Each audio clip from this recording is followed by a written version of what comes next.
evening. I'd like to call to order this meeting of the Finance, Budget, and Personnel Committee for Tuesday, June 17th.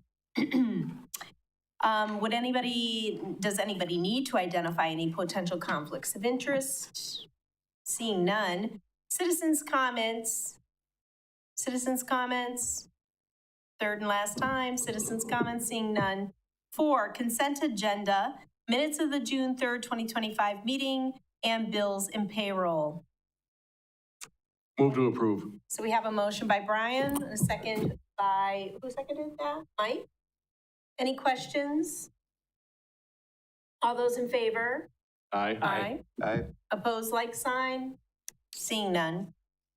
There are no items removed, so we'll skip over number 5. 6, request to recommend council approval of an agreement for Wisconsin Hazardous Materials Response Systems Service, presented by Brian Barnes, Deputy Fire Chief. Go ahead, Brian.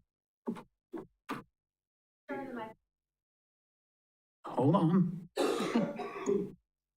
Now is it on? Good, okay. All right, thanks for having me here tonight. I'm just here to kind of update you. Our contract for the state of Wisconsin hazardous material team is coming due at the end of the month. So a little background on this. The fire department's been involved in this since 1992, participated in the Wisconsin Hazardous Materials Response System throughout the membership of the Northwest Hazardous Materials teams. This team is authorized through the Wisconsin Act of 104 and is codified by the Wisconsin State Statute 3323.70. The task force is we're one of the 4 regional teams in the state of Wisconsin as a type 3 team that does level A responses also. So what this contract does is it allows us to continue on as the hazmat team, a partnership with City of Wisconsin Rapids. We're a type 3 team, we're partnered with Rapids, so anything that happens in the county, we cover. Anything in the city here, we cover. Anything in Rapids City, they cover their stuff. Counties that way, but this contract will cover the state of Wisconsin. So the state of Wisconsin has a major incident happen around the area. They can contact us. We'd respond along with the level 1 teams that are stationed in Appleton, Madison, Green Bay, La Crosse, and Eau Claire. To start mitigating that. Some of the benefits of having this contract signed by the city and approved by you guys is we get quarterly state subsidies.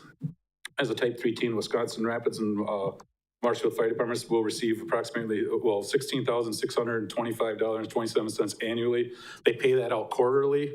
The reimbursement we use for recertifying our personnel for training also pays for extra equipment and meters and all that, so we can replace our meters and all that. We go through a lot of metering and stuff like that when we do training, along with the, we called out for any kind of odor stuff in the city. So we burn up a lot of sensors and all that with it, and with the training and doing all the different stuff that we do with the meters. So we got to replace that. So this money kind of pays for that, and they give that to us quarterly. Some of the training equipment, also allows us to apply for training grants through Wisconsin e-grants portal. That allows us, as long as we're contracted through the state, we have access to that to start looking for grants and all that in case we need bigger, better equipment, stuff like that, which we have gotten. We've got radios and all that stuff through these type of grants. And then also, if we are called by the state, we then become state employees. We get paid the state wage, we get paid the FEMA team for vehicles and all that stuff, for mileage, vehicle usage, equipment replacements, all that stuff, and also fall underneath the state of Wisconsin Workers' Compensation Act. So that way you're not on the hook for anything that goes to the state. They pay for that all. So I am respectfully requesting that the approval from this committee to go ahead and push this on to the Common Council next week, where Chief Mueller will present that, and get approval from here to go to there so we can get this signed before the end of the month. This contract will be a 2-year contract. It ends June 30th of this year. We'll go inactive if we sign it July 1, and it goes to June 30th of 2027. All right, thank you, Brian. Questions from the committee at all? I do have a couple of questions. Did this also go through the Police and Fire Commission yes, at all? Police and Fire Commission has already approved this. Okay. So that's why it would come to me, and then we'll go to the council, Monday or whatever it is, council meeting next week. All right, thank you. Okay, I don't have any further questions. I'll Brian? make a motion to approve. Okay. second. All right, so we have a motion and a second. All those in favor? Aye. Opposed, like sign. Seeing none, that is approved. Okay. All right, on to number 7. Request to recommend council approval to commit $4,650 as the city's matching share for a Wood County grant application for 5 new signs for the city's historic districts.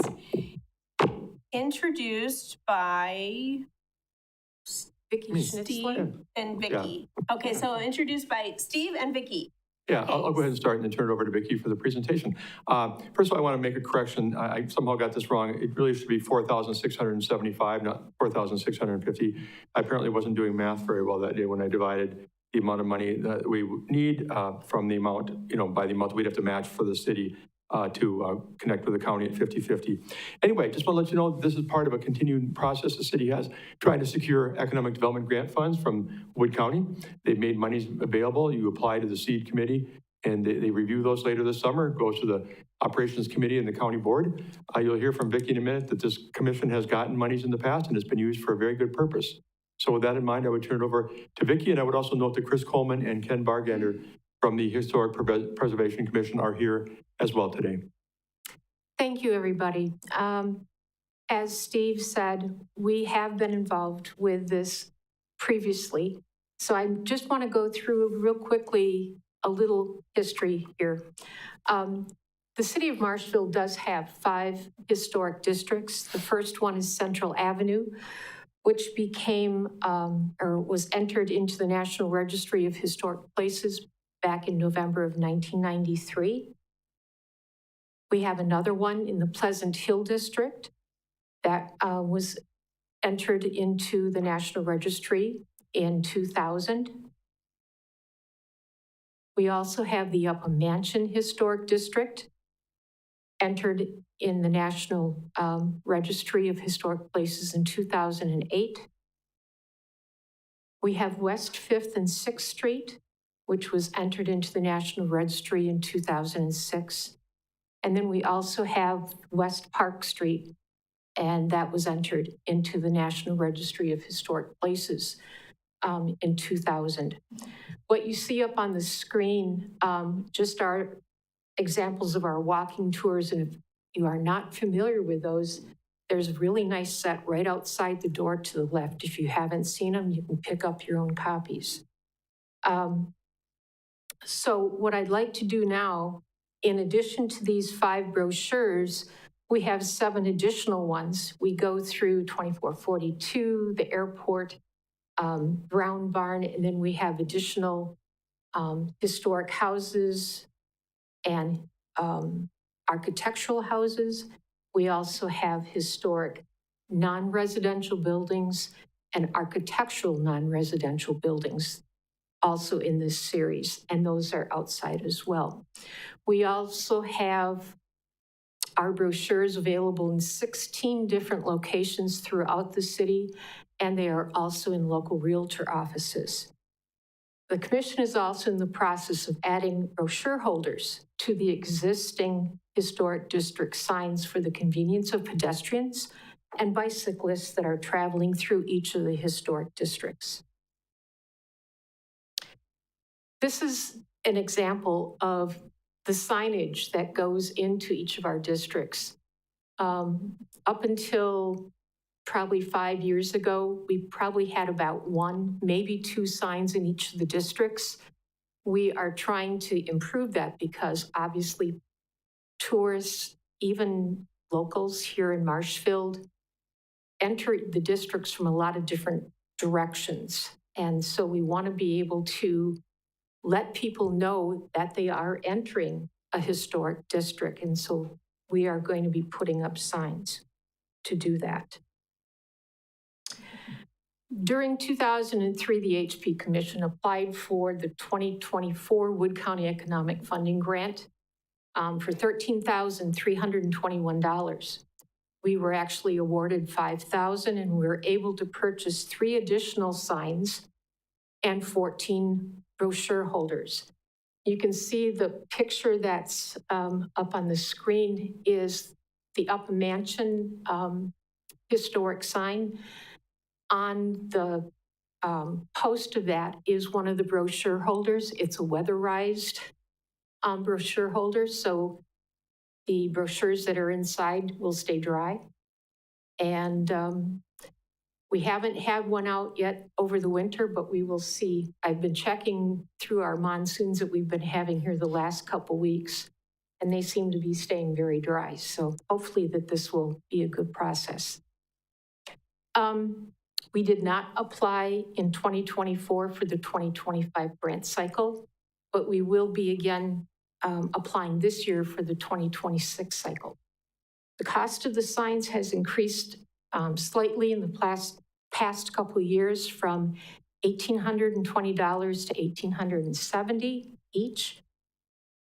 Upon commission discussion at our meetings, it was agreed to focus on the 2025 grant application to Wood County and securing funds to purchase the remaining 5 historic signs and posts at an estimated cost of $9,350.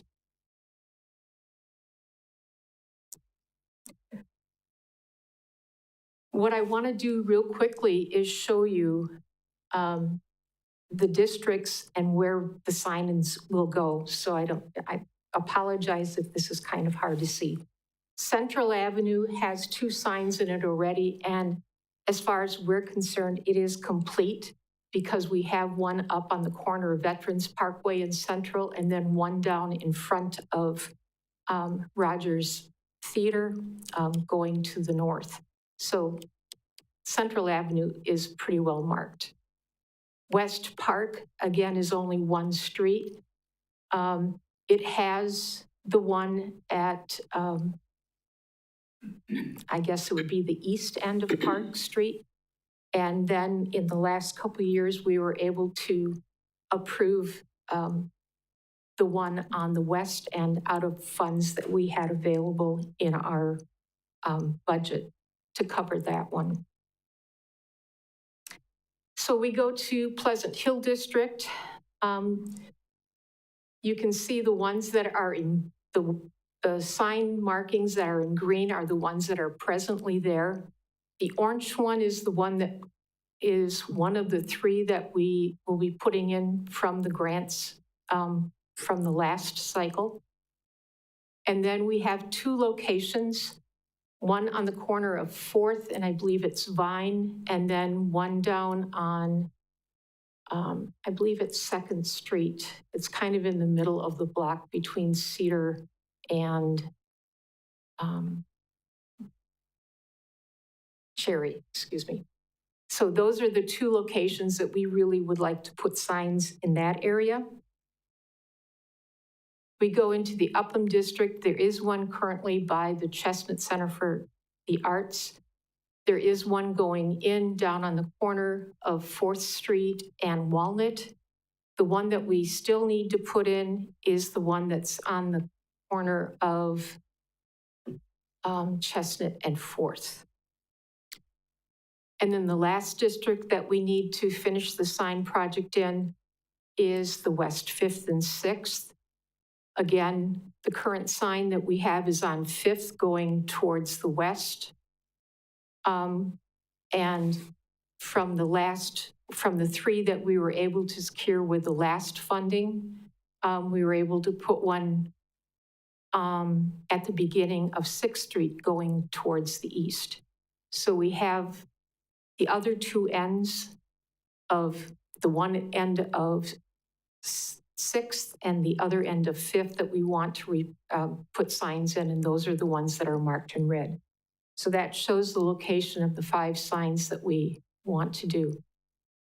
Changes have been made to the application process since we last applied.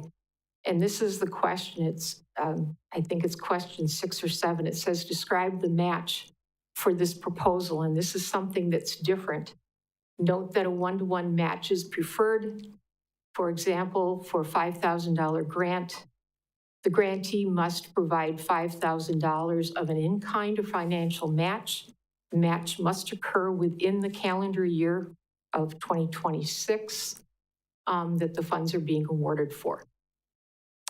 Our reason for being here tonight, the Historic Preservation Commission is asking approval for the matching funds from the city of Marshfield so that we can complete this project.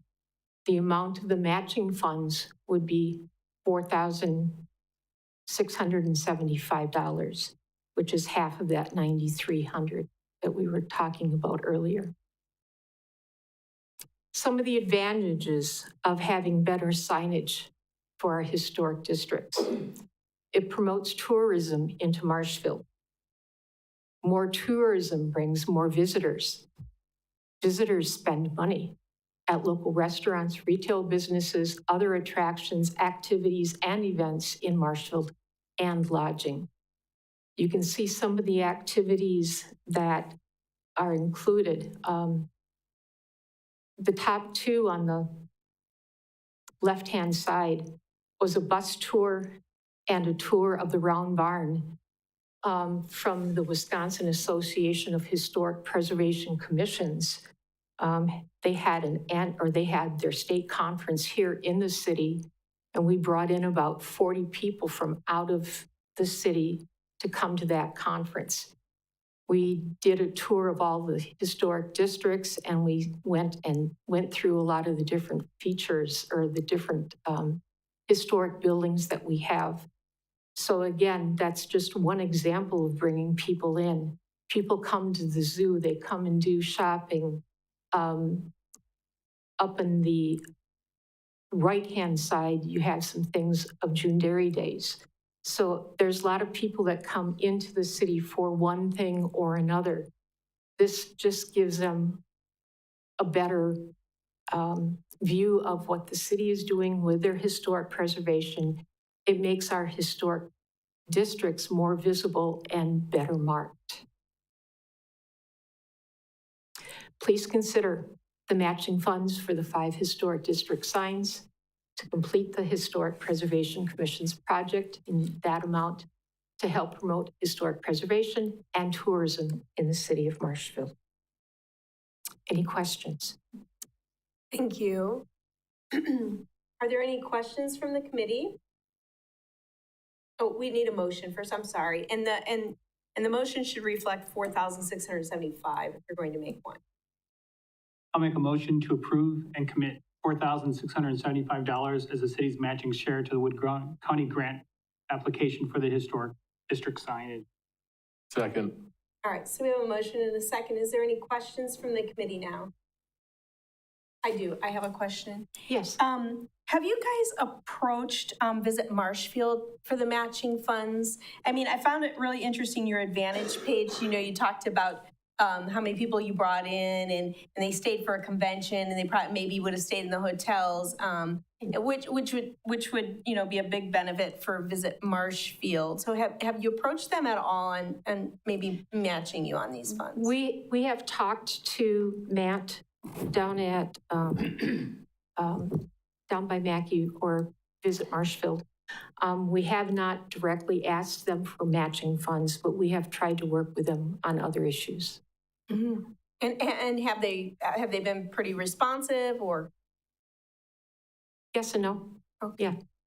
But it's been pretty, I mean, we have a good working relationship with them, Mm-hmm. but their funds are limited as well. Mm.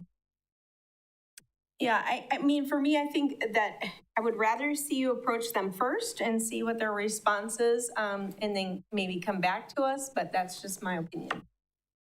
And that is something that we can do. And we can also, you know, even if they only have so much, you know, it's possible that you folks could, you know, split finish, it or something. Yeah, Yep. exactly. Fill in Mhm. the balance. Yeah. Go ahead. So I also sit on the Visit Marshfield board, and we have a meeting next Tuesday. I'd like to bring this to our board. I know in the past there's been some issue with signage and how we use our funds and if it actually promotes overnight stays. But I am proposing a new type of grant program that won't use room tax dollars, but it's dollars that flow into Visit Marshfield. And because what I'm trying to do is bring some funds to Greasy Park playground restoration.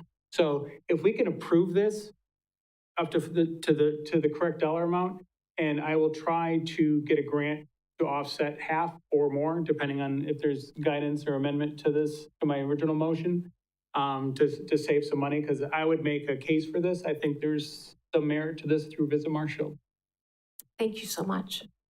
But I also don't want to jeopardize the matching funds. I don't know what the timeline is. I mean, when, Application needs to be in, I believe it's the middle of July. okay.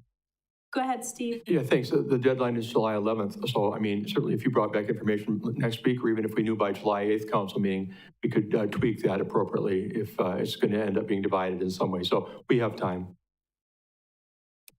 I could bring it back by the July 8th meeting.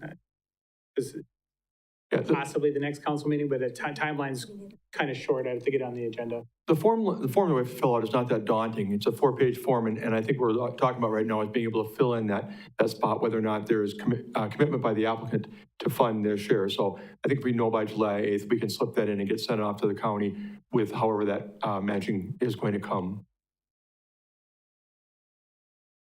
Okay, well, we do have a motion in a second. I'm going to ask the clerk, do we need anything changed with that, I think that depends on the intent of the body. Right now, your motion would commit that money. There would be nothing from stopping you from coming back to change that amount, though, if other funds are raised. So what you have now, I think, is sufficient, knowing that there is an intent to continue looking. That, again, would be the intent of the body. Okay, so is everybody comfortable with it like that? Go ahead, Mike. So the Visit Marshfield meeting is Tuesday? Next Tuesday, yeah.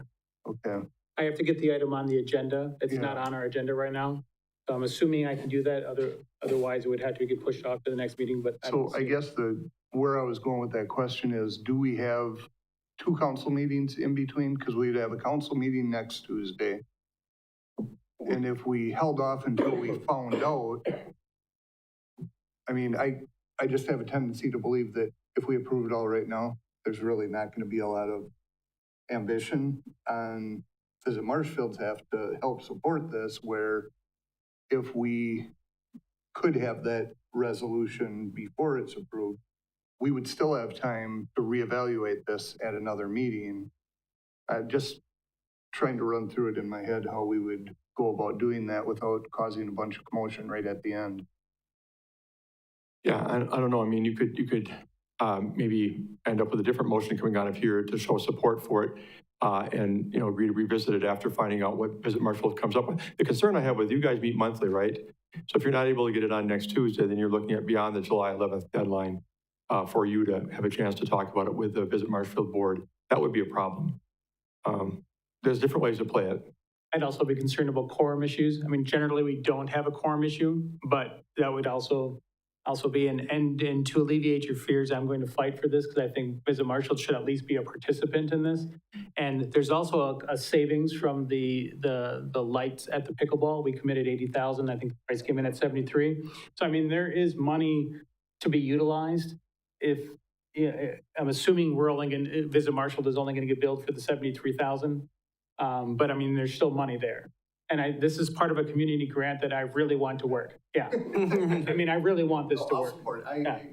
So I'll do everything I can to make sure this goes through at least at some level, 50% or higher. All right, so we have a motion and we have a second. And then this will come then on Tuesday's council meeting. Correct. This would come forward in the consent on So, Tuesday. and is your historic preservation meeting what is that during the day Tuesday on morning. Tuesday? So Or you would know by 11, but yeah, council? I'll know by council. And to Councilmember O'Reilly's point, I think we could do, I mean, we could put it on the consent agenda, and if I know to pull it off that night, because there's still debate going about whether or not the Visit Marshfield will participate, we can put it on for July 8th. That doesn't fully handle your concern, Mike, because your concern probably is once this body shows support, they may back off. But at least it makes it clear that we're not going to make a final decision until we know whether or not there's any support from Visit Marshfield. Let's do that. if that's okay. Just go ahead with it the way it is, and I can pull it off the committee, council consent agenda at the last minute if it's still being discussed by Visit Marshfield. Okay. Everyone good with that? Okay. So we have a motion and a second. All those in favor? Aye. Opposed? Okay, seeing none, that's the plan going forward. Thank you, everyone. Thank you. All right, so that was number 7. Okay. Number 8, request to recommend council approval for revision of policy number 3-578, direct deposit, presented by Sarah Dressel, Human Resources Director. Sarah. Thank you. So this policy revision is kind of part of what you're going to be seeing coming from HR. What we're doing is we're kind of going through policies and just kind of getting everything up to date based on kind of some of the changes that we've been making. Direct deposit specifically, what we're doing now is typically in the past it was all paper, so we were requiring people to bring in documentation and things like that.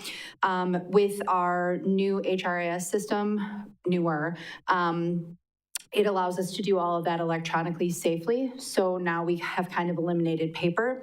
So what this policy does is it kind of reflects that change and just provides some clarification and just information for any employee that would be looking for information on direct deposit. So I am recommending that this committee recommend Common Council approval of the updated policy 3.578, direct deposit of payroll expense reimbursement. Thank you, Sarah. I'll Is that a move to motion? approve. Okay, so we have a motion from Mike. Is there a second? Second. All right, we have a motion and a second. Is there any questions? All those in favor? Aye. Aye. Opposed, like sign? Seeing none, that passes. Number 9, request to recommend council approval for deletion of policy number 3-900, healthy options, presented by Sarah Dressel, Human Resources Director. You again. Thank you again. So this one is, I don't want it to appear that we don't want healthy options. We definitely still do. The reason for the request for deletion is simply because we don't have very many, if any, vending machines anymore. We used to have them here as well, and they've been removed. So only a couple places have, I believe, beverage left.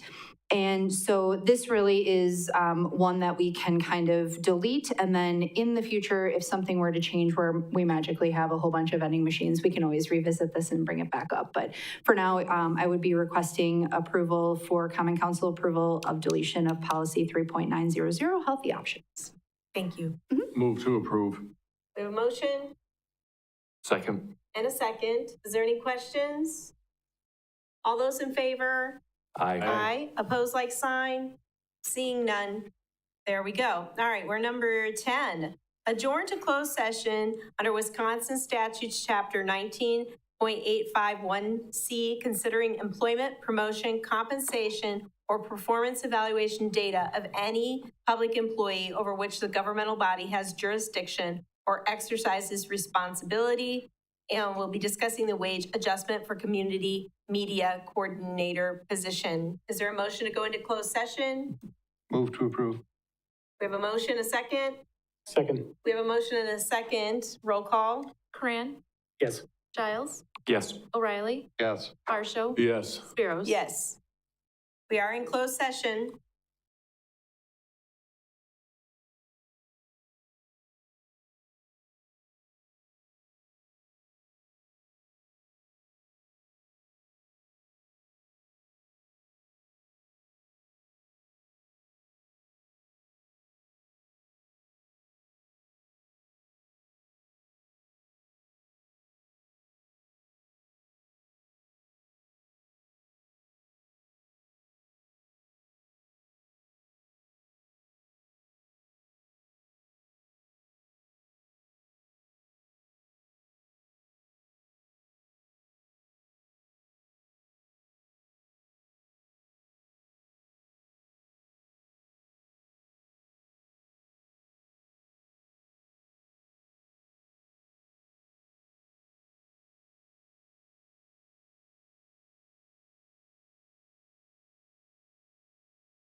Yeah, there we go. We got the knock. All right. All right. So we are back in open session and we are on number 12, action on matters discussed in closed session if appropriate. I'll look to the committee. I will make a motion to approve the job description for the communication director position. Okay, we have a motion. Is there a second? All right, we have a second by Mike. Any questions? All those in favor? Aye. Aye. Opposed, like sign? Seeing none?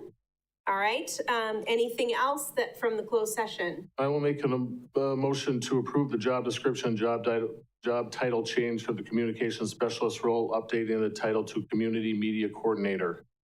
All right, we have a motion. I'll second. We have a motion and a second. Is there any questions from the committee? Seeing none, all those in favor? Aye. Aye. Opposed, like sign? Seeing none. All right. I will, do I?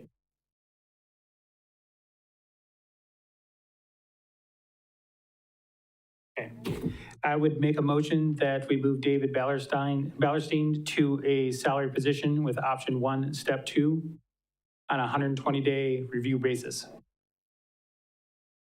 So we have. Second. Okay, we have a motion and a second. Is there any questions or follow-up? Seeing none, all those in favor? Aye. Aye. Opposed? All right, that passes. We are moving on to number 13, suggested items for future agendas. Do we have any suggested items for future agendas? No? Okay, seeing none. We have a motion to adjourn.